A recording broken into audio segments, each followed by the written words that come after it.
desenterrado nessa manhã o corpo do fazendeiro Cândido Martins, né, o Duzinho. Ele e o amigo Edmar de Azevedo passaram mais de 2 semanas desaparecidos em Baldim, na região central. Os corpos foram encontrados nesta semana numa área de difícil acesso.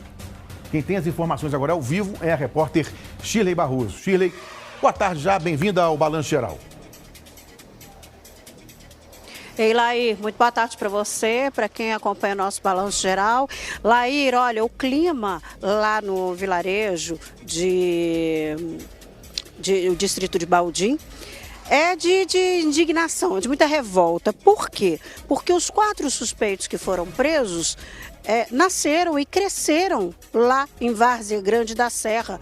Então os moradores eles estão muito assustados, estão com medo, porque uma coisa é vir gente de fora e praticar um crime desse, uma covardia dessa com moradores de lá, com gente da região. Outras são moradores lá mesmo. Esses suspeitos, eles foram presos pela polícia, indicaram a polícia onde os corpos foram jogados, então estão todos muito assustados, porque, como dizem os moradores, são meninos que nós vimos crescer e que o Duzinho também conhecia. Então a polícia agora tenta descobrir, porque eles contaram uma história, tá? A polícia tenta descobrir se existiam mandantes desse crime ou não, porque eles contam que simplesmente levaram os executores até a fazenda para que o crime fosse praticado e que não fizeram nada. Mas a polícia não está acreditando muito nessa versão não, tá? É claro que vai investigar se existe mandante ou não, mas o mais provável é que eles mesmos sejam os executores. Já a família acredita, Lair, que eles não foram para cometer nenhum crime por causa de negociação na venda de terras, não. A família acredita que eles foram até lá para roubar.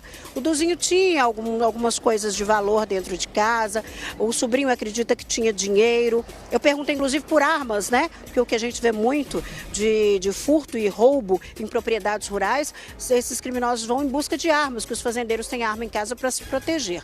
Ele disse que não sabia, mas munição foi encontrada, algumas cápsulas de calibre 22, né, que são espingardas usadas por produtores rurais. Ele acredita que ele teria sim. Então, para o sobrinho, para a família, para quem conhece o Duzinho e até mesmo esses meninos, eles foram lá para roubar. Por quê? Porque 3 deles tem envolvimento com drogas, são usuários de drogas. Um deles, onde os corpos foram encontrados a mais ou menos uns 30 quilômetros de onde fica a fazenda do Duzinho.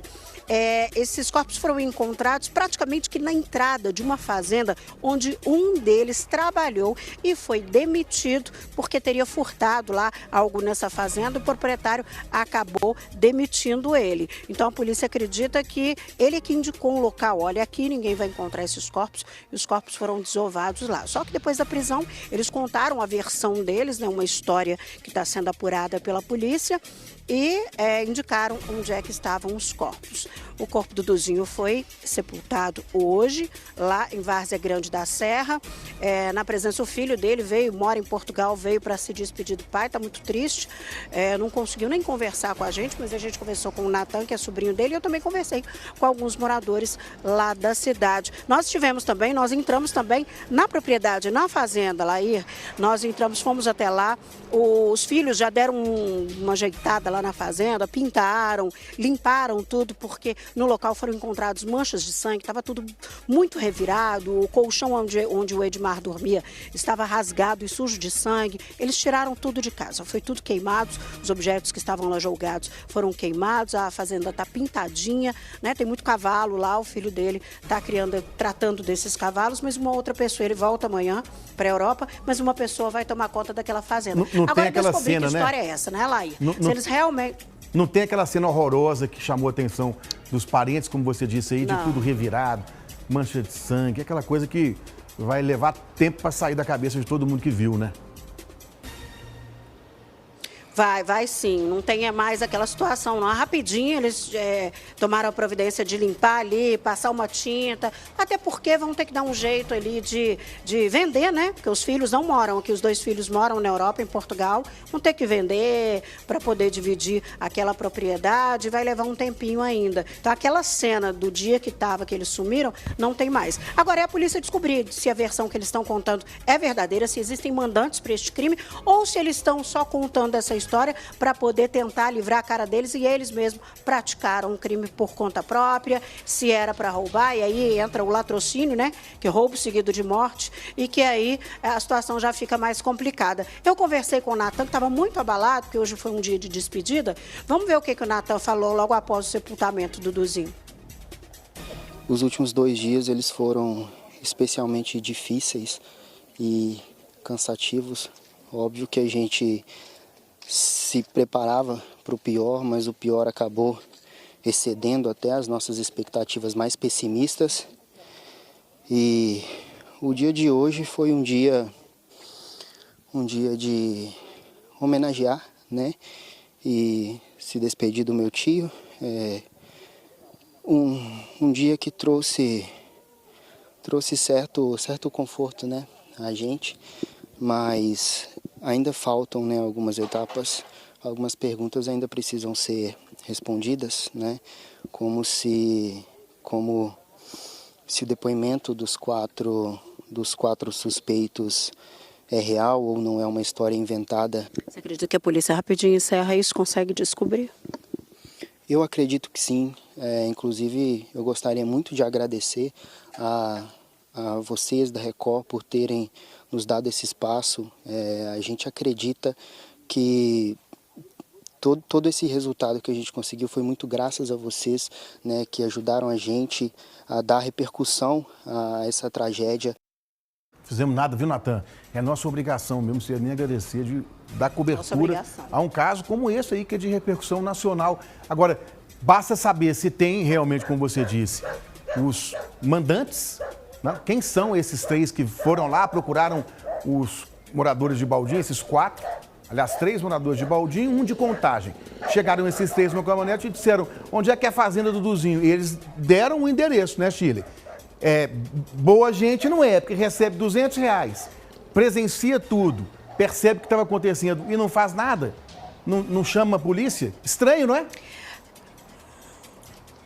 Laíra, eles contaram detalhes do que aconteceu, né? Eles contaram que as vítimas, elas foram torturadas, amordaçadas, colocadas no carro do fazendeiro e levadas para o local onde foram mortas e os corpos desovados. Ou seja, eles sabiam detalhes. Mesmo que eles tenham levado executores para lá e assistiram tudo isso, eles entram como autores do homicídio. Isso não isenta a culpa deles, não.